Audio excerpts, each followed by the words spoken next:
सोचो एक बार तुम किसी स्टोर में जाते हो और वहां दो पैर जूते रखे होते हैं। एक का प्राइस 2500 रुपए होता है और दूसरे का 9000 रुपए। तुरंत दिमाग बोलता है यार इतना फर्क क्यों, सेम ही तो लग रहे हैं। तो तुम सस्ता वाला उठा लेते हो। अंदर से एक अच्छा फील आता है, जैसे स्मार्ट डिसीजन ले लिया हो, जैसे पैसा बच गया हो। बट यहाँ एक डेंजरस बात है जो ऑलमोस्ट कोई नहीं बताता। कभी कभी वही 2500 रुपए वाला डिसीजन साल का सबसे महंगा डिसीजन बन जाता है। हमारा दिमाग एक चीज बहुत अच्छी करता है, आज का दर्द फील करना। जब तुम 9000 रुपए स्पेंड करते हो, दिल के अंदर एक पिंच होती है, इतना ज्यादा। लेकिन फ्यूचर में जो हिडन कॉस्ट आने वाली है वो इनविजिबल लगती है। साइकोलॉजी में इसे कहते हैं प्रेजेंट बायस। मतलब आज जो हो रहा है वो रियल लगता है और बाद में जो होगा वो ब्लरी लगता है। तो ब्रेन सिर्फ एक ही सवाल पूछता है, कौन सा नंबर छोटा है। वो ये नहीं पूछता कि ये चीज कितने टाइम चलेगी, कितनी बार रिप्लेस करनी पड़ेगी, या टूट गई तो कितना लॉस होगा। और यही ट्रैप है, हम परचेज प्राइस पे फोकस करते हैं जबकि वो तो सिर्फ एंट्री फी होती है। अब वापस आते हैं उन जूतों पे। 2500 रुपए वाली 3 महीने में खत्म, सोल निकल गया, स्टिचिंग खुल गई,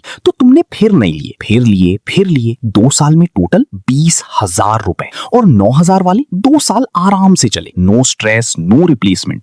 तुम पैसा बचाने निकले थे और डबल खर्च कर बैठे। फाइनेंस में इसे कहते हैं कॉस्ट पर यूज। और ऑनेस्टली यही नंबर एक्चुअली मैटर करता है। फॉर्मूला सिंपल है, price divide by total uses. एक 15,000 की जैकेट जो तुम 150 बार पहनो मतलब 100 रुपए पर वेयर, और एक 3000 की जैकेट जो 20 वॉश में खत्म हो जाए मतलब 150 रुपए पर वेयर। सस्ती वाली जैकेट हर बार पहनते वक्त ज्यादा महंगी पड़ रही है। और मैट्रेस का तो सोचो, एक चीप मैट्रेस जो 3 साल तक तुम्हारी स्लीप खराब करे, या एक अच्छा मैट्रेस जो 10 साल तक चैन की नींद दे। तुम उस पे हर साल 365 रात सोते हो। अब मैथ खुद कर लो, तो फिर लोग सस्ता ही क्यों लेते हैं? 2 रीजंस। पहला, लॉस अवर्जन। 9000 रुपए एक साथ खर्चना पेनफुल लगता है, लेकिन 20,000 रुपए जो थोड़ा थोड़ा करके जाता है उसका पेन फील ही नहीं होता। दिमाग कभी टोटल एड अप नहीं करता, हर परचेज अलग स्टोरी लगती है। और दूसरा रीजन, हम फ्रुगैलिटी और चीपनेस को सेम समझते हैं, लेकिन वो सेम नहीं है। फ्रुगैलिटी मतलब हर रुपए से मैक्सिमम वैल्यू निकालना। चीपनेस मतलब अभी कम खर्च करो चाहे बाद में डबल देना पड़े। जो लोग एक्चुअली वेल्थ बिल्ड करते हैं वो सिर्फ प्राइस नहीं देखते, वो वैल्यू देखते हैं। वो पूछते हैं इस रुपए का बेस्ट रिटर्न क्या है। और यही छोटा माइंडसेट शिफ्ट लॉन्ग टर्म में बहुत बड़ा डिफरेंस क्रिएट करता है। अब प्रैक्टिकल बात, हर चीज का एक्सपेंसिव वर्जन लेना जरूरी नहीं है, ये पॉइंट नहीं है। पॉइंट ये है कि सवाल बदलो, सबसे सस्ता क्या है इसके जगह पूछो सबसे ज्यादा वैल्यू कहां है। जो चीजें तुम रोज यूज करते हो, shoes, mattress, chair, bag, cooking pan, वहां क्वालिटी ऑलमोस्ट हमेशा जीतती है। और जो चीजें रेयरली यूज होती हैं वहां सस्ता लेना बिल्कुल फाइन है। एक सिंपल रूल याद रखो, जितना ज्यादा यूज उतना ज्यादा इन्वेस्टमेंट जस्टिफाइड। और अगली बार जब कुछ खरीदने जाओ ये मत सोचो अफोर्ड कर सकता हूं,